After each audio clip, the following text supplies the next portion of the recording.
रंगवा डाल दो रंगवा डाल दो भौजी हमारा वाली रंगवा डाल दो डीजे ज्योति रिकॉर्डिंग स्टूडियो नरकटिया रंगवा डाल दो भौजी हमारा वाली।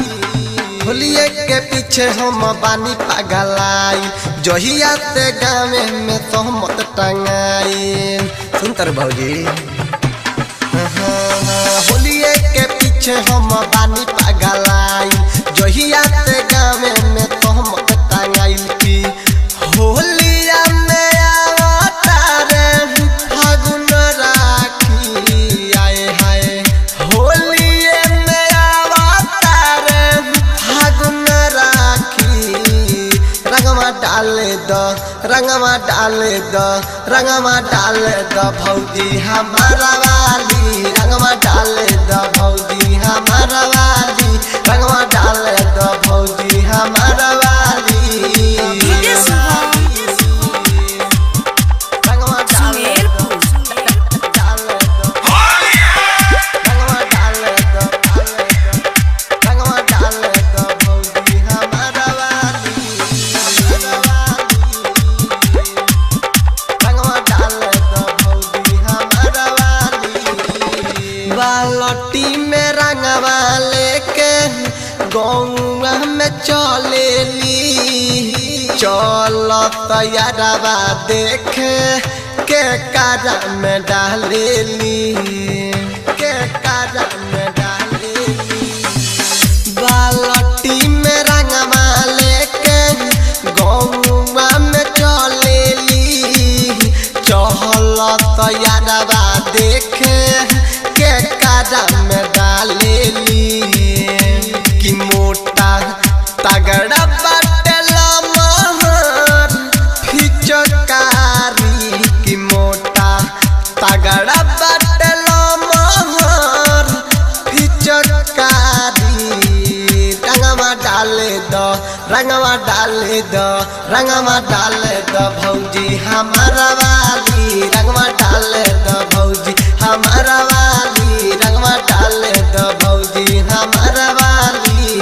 डीजे सुहा रंगवा डाल दो रंगवा डाल दो रंगवा डाल दो भौजी हमारा वाली रंगवा डाल दो भौजी हमारा वाली। हर ताल होलिये में गौवा में आवेली खुरते दराजा के घर में बोलावेली घर में बोलावेली। हर ताल होलिये में गौवा में आवेली खुरते दराजा के घर में बोलावेली। आ राइटर आप तब दीवाना के ताक जाली भाई आप तब दीवाना के ताक जाली रंगवा डाल दो रंगवा डाल दो रंगवा डाल दो भौजी हमारा वाली रंगवा डाल दो भौजी हमारा वाली रंगवा डाल दो भौजी हमारा वाली। होलिये के पीछे हम बानी पागलाई जहिया से गाँव में तो हम टंगाई की होलिया में आवतारे फागुन राखी आए हाय